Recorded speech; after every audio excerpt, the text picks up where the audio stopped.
Hello everyone అందరికీ నమస్కారం. Welcome to my SK explore temples YouTube channel. ఈరోజు మనం రంగారెడ్డి డిస్ట్రిక్ట్ శంషాబాద్ నర్కుడ గ్రామంలో ఉన్న శ్రీ సీతారామచంద్ర స్వామి దేవస్థానం గురించి తెలుసుకోబోతున్నాము.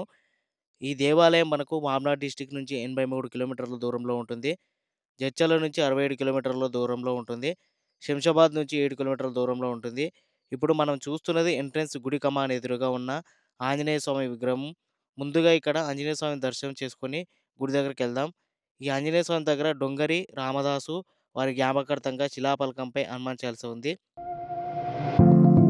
దాతల సాయంతో నిర్మించిన భారీ శ్రీ హనుమాన్ విగ్రహ ప్రారంభం శ్రీ శుభకృతు నామ సంవత్సర చైత్ర శుద్ధ పంచమి బుధవారం రోజున 6/4/2022న ఉదయం ప్రారంభించారు. శ్రీ శ్రీ శ్రీ త్రిదండి శ్రీమన్నారాయణ రామానుజ చెన్నిచేరు స్వామి గారి ఆశీస్సులతో విగ్రహదాతలు శ్రీమతి శ్రీ బుక్క సుచరిత వేణుగోపాల్ మరియు శ్రీ సీతారామాంజనేయ భక్తులు ముఖ్య అతిథులు బండి సంజయ్ గారు, సబితా ఇంద్రారెడ్డి గారు, డికే అరుణారెడ్డి గారు, ఈటల రాజేందర్ గారు, ప్రకాష్ గౌడ్ గారు, రాజా సింగ్ గారు, డాక్టర్ కె. లక్ష్మణ్ గారు, మురళీధరరావు గారు, విజయశాంతి గారు, రఘునందన్ గారు, మహేందర్ రెడ్డి గారు, బాబుమోహన్ గారు, ఇట్లు R. Vinod Kumar Rao, founder, trustee, K. Srinivas, manager, దేవాదాయ శాఖ. వీళ్ళు ఇంకో శిలకం పైన ఇదంతా రాసి ఉంది ఫ్రెండ్స్. ఇప్పుడు మనం కమాన్ నుంచి గుడి దగ్గరికి వెళ్దాం. ఇదే ఫ్రెండ్స్ శ్రీ సీతారామచంద్ర స్వామి టెంపుల్ అమ్మపల్లి. అమ్మపల్లి ఆలయ పురాణం రామాయణ ఇతిహాసంలోని ఒక అధ్యయనం అయిన అరణ్యకాండ నుండి తీసుకోబడిన ఆలయ పురాణం ప్రకారం రాముడు, సీత మరియు లక్ష్మణుడు 14 సంవత్సరాలు అడవిలో నివసించారు. వారు అయోధ్య నుండి ప్రారంభించి అడవుల గుండా ప్రయాణించి ఉత్తరప్రదేశ్ నుండి దక్షిణానికి వెళ్ళారు. వారు దండకారణ్యం అనే ప్రదేశానికి చేరుకున్నారు. రాముడు, సీత, లక్ష్మణుడు ఇక్కడ ఒక రాత్రి విశ్రాంతి తీసుకున్నారు. రాముడి రాకతో ఈ ప్రదేశం పవిత్రంగా పరిగణించబడినందున ఒక ఆలయం నిర్మించబడింది. అప్పట్లో చాళుక్యులు ఈ ప్రాంతాన్ని పాలించారు కాబట్టి వారు ఇక్కడ అమ్మపల్లి ఆలయాన్ని నిర్మించారు.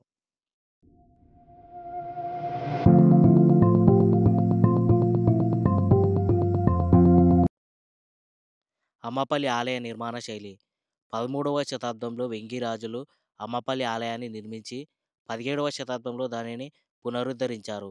కళ్యాణి చాళుక్యులు దీనికి ప్రధాన పోషకులు. ఇది ద్రావిడ, వెసర మరియు రాజస్థాన్ నిర్మాణ శైలుల మిశ్రమం. అమ్మపల్లి ఆలయం 250 ఎకరాల విస్తీర్ణంలో విస్తరించి ఉంది. ఈ ఆలయంలో 7 అంతస్తులు, 90 అడుగుల ఎత్తు గల గాలిగోపురం ఉంది.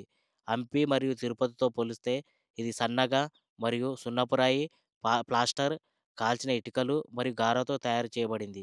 ఇది మరింత అద్భుతమైన రూపాన్ని ఇస్తుంది. సొగసైన గాలిగోపురం విష్ణువు, రాముడు మరియు దశావతార చిత్రాలను అలంకరించింది.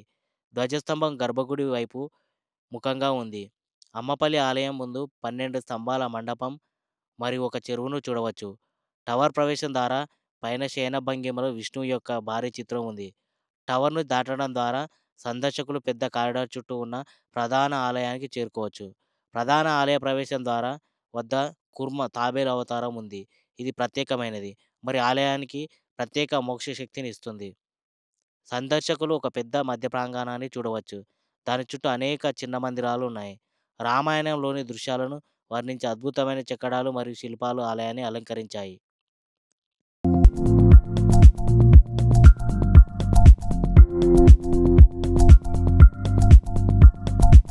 అమ్మపల్లి ఆలయం రాముడు, సీత మరియు లక్ష్మణులకు అంకితం చేయబడింది. వారి విగ్రహాలు మరియు మకర తోరణం ఒక ఏకశిల రాయితో అందంగా చెక్కబడ్డాయి. ఈ ప్రత్యేకమైన తోరణం విష్ణువు యొక్క 10 అవతారాలను వర్ణిస్తుంది. గర్భగుడిలోని రాముడి విగ్రహం 4 అడుగుల ఎత్తు ఉంటుంది. గర్భగుడిపై ఉన్న గోపురం చిన్న నిర్మాణం అయినప్పటికీ ఇది ఆలయ ప్రతిమ శాస్త్రాన్ని మరింత అద్భుతంగా వివరిస్తుంది. సాధారణంగా రాముడితో పాటు వచ్చే ఆంజనేయ స్వామి గర్భగుడిలో కనిపించడు.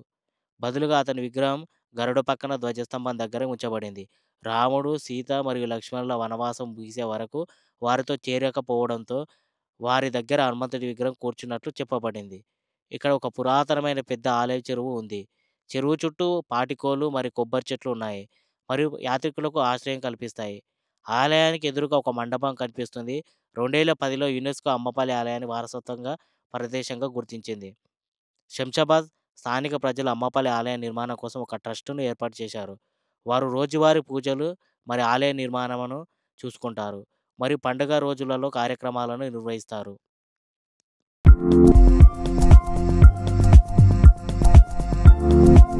ముఖ్యంగా ఈ గుడి సినిమా షూటింగ్‌లకు ప్రత్యేక ఆకర్షణ. ఈ ఆలయం భక్తులనే కాకుండా సినీ ప్రముఖులను ఆకట్టుకుంటుంది. ఈ గుడి సినిమా వారికి ఒక సెంటిమెంట్‌గా మారింది. కనీసం ఒక్క సీన్ అయినా ఇక్కడ చిత్రీకరించాలని దర్శకులు, నిర్మాతలు ఆసక్తి చూపిస్తుంటారు. భారీ బడ్జెట్ సినిమాల కీలక సన్నివేశాలు ఇక్కడే చిత్రీకరిస్తుంటారు. అయితే ఓ సినిమా చిత్రీకరణ సమయంలో నాటు బాంబులు పేలి ప్రహరీ కూలడంతో అప్పటినుంచి ఆలయ నిర్వాహకులు, స్థానికులు అభ్యంతరం వ్యక్తం చేశారు. ఇప్పుడు మీరు చూస్తున్నది రథం పెట్టడానికి నిర్మించిన నిర్మాణం అనుకుంటా. పూర్వకాలంలో ఈ నిర్మాణం మొత్తం రాళ్లతో మధ్యలో మట్టిలాగా ఉంది. ఈ నిర్మాణం మధ్య మధ్యలో కొన్ని రంధ్రాలు కనిపిస్తున్నాయి. మీకు పావురాలు కూడా కనిపిస్తున్నాయి అనుకుంటున్నా. ఈ పావురాలు ఆ రంధ్రాల మధ్యలో గూళ్ళు కట్టుకొని ఉన్నాయి. ఈ నిర్మాణం చాలా ఎత్తుగా కనిపిస్తున్నది. ఈ నిర్మాణం మధ్యలో క్రింద భాగాన ఒక అమ్మవారి రూపం యెల్లో కలర్ పెయింట్‌లో కనిపిస్తున్నది. ఈ రూపం చూడడానికి 2 పెద్దని కళ్ళతో అమ్మవారి రూపం కలిగి ఉంది. చూస్తున్నారుగా మన ముందు పావురాలు ఎలా ఎగురుతున్నాయో.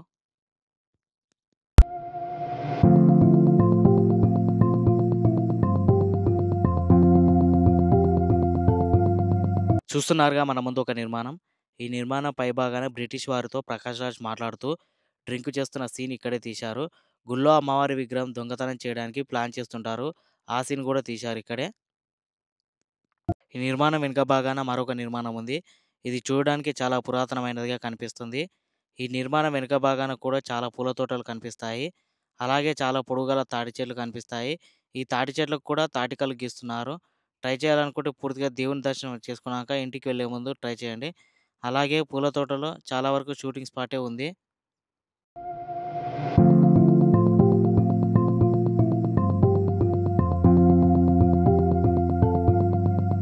ఇప్పుడు మీ ముందు కనిపిస్తున్నది 'రెబెల్' మూవీలో టెంపుల్ ఫైట్ ఉంటది కదా! అదే కాళికామాత అమ్మవారి దగ్గర జరిగే ఫైట్ సీన్ మొత్తం ఇక్కడే తీశారు. కావలిస్తే ఇప్పుడే మీరు యూట్యూబ్ ఓపెన్ చేసి 'రెబెల్' మూవీ టెంపుల్ ఫైట్ అని సెర్చ్ చేయండి. ఈ గుడి గోపురం అలాగే ఈ స్థలం మీకు కనిపిస్తుంది. ఈ గుడి పక్కనే ఒక కోనేరు ఉంటుంది. ఈ కోనేరు చుట్టూ పెద్ద పెద్దని కొబ్బరి చెట్లు అలాగే ఇతర చెట్లు కూడా కనిపిస్తున్నాయి. ఈ కోనేరు ముఖ్యంగా షూటింగ్ స్పాట్‌గా కనిపిస్తుంది. ఇక్కడ ఉన్న పబ్లిక్‌ని చూస్తే అలాగే కోనేరులో వాటర్ కూడా ఉన్నాయి. అలాగే ఈ కోనేరు 4 వైపులా మనుషులకు తిరగడానికి స్పేస్ కూడా చాలా బాగుంది. చూడడానికి ఈ కోనేరు చాలా వరకు అందరి చూపులను ఆకర్షిస్తుంది. ఈ కోనేరు చుట్టూ రాళ్ళ స్తంభాలతో చూడడానికి చాలా బాగా నిర్మించారు. మీరు చూస్తున్నారు గదా! మన ముందు కూడా ఆ అమ్మాయి, అబ్బాయి వెడ్డింగ్ షూట్ ఏమో జరుగుతుంది. ఈ కోనేరులో కూడా పైకి ఎక్కడానికి, కిందకి దిగడానికి కూడా మెట్లు కూడా చాలా బాగా కట్టారు. ఈ కోనేరులోని వాటర్ చెత్త, నాసుతో నిండి ఉంది. ఈ కోనేరు ఉన్న మెట్లు పైనుంచి కోనేరు లోపలికి దిగుతున్న స్థలంలో 'మురారి' సినిమాలో ఒక బాబును ట్రాక్టర్ ప్రమాదం నుంచి కాపాడే సీను తీశారు. ఈ సీన్ మూవీలో చూస్తే కనిపిస్తుంది. ఈ సీన్ చేసేటప్పుడు వాటర్ కనిపించదు. ఈ కోనేరులో ఇదే గుడి దగ్గర మనకు 500 పైగా మూవీ షూటింగ్స్ జరిగాయి. మీరు మూవీస్‌లో అబ్జర్వ్ చేస్తే చాలా వరకు మీరు ఈ విషయాన్ని గుర్తిస్తారు.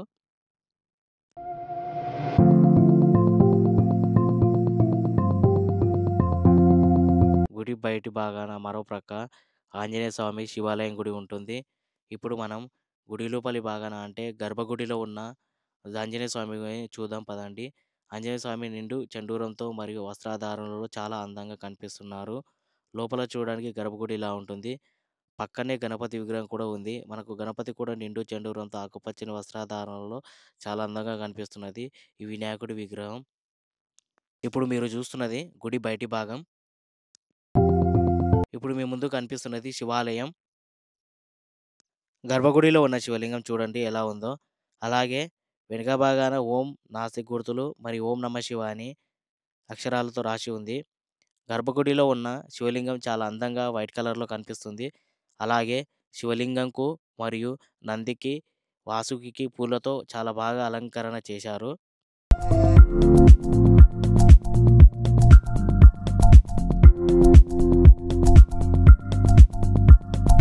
ఫ్రెండ్స్ ముఖ్యంగా ఇక్కడ అంటే గుడి దగ్గర వీడియో షూట్ చేయాలంటే ఖచ్చితంగా గుడి వాళ్ళ పర్మిషన్ తీసుకోవాలి. మరియు మనీ కూడా పే చేయాల్సి వస్తది. కెమెరాలో నాట్ అలౌడ్ గుడి లోపల. అంటే గర్భగుడిలో గుడి బయట ఫోన్ కెమెరాతో ఫోటోస్ తీసుకోవచ్చు. మీ గుడి లోపల వీడియో సీన్స్ మొత్తం ఫోన్ కెమెరాతో తీశాను. అందుకే అంత క్లారిటీగా రాలేదు. వీడియో షూట్ కోసం 100 లేదా 200 అంటే ఇచ్చేవాడిని. కానీ 3000 పైన మనీ పే చేయాల్సి వస్తుంది. అందుకే ఫోన్ కెమెరాతో తీశాను. సారీ ఫ్రెండ్స్ వీడియో క్లారిటీ లేనందుకు. మీకు దేవుడిని కూడా సరిగ్గా చూపించలేకపోయాను. కానీ టెంపుల్‌లో గర్భగుడిలో సీతారామ లక్ష్మణులు చాలా అందంగా ఉంటారు చూడడానికి. ఈ వీడియో మీకు నచ్చినట్లయితే సబ్స్క్రైబ్ చేసి అలాగే నోటిఫికేషన్ ఐకాన్ ఆన్‌లో పెట్టుకోండి. లైక్ అండ్ షేర్ చేసి నాకు కొంచెం సపోర్ట్ చేయొచ్చు కదా ఫ్రెండ్స్. నేను చేస్తున్న ఈ వీడియోలు కొందరినైనా మారుస్తాననే ఉద్దేశంతో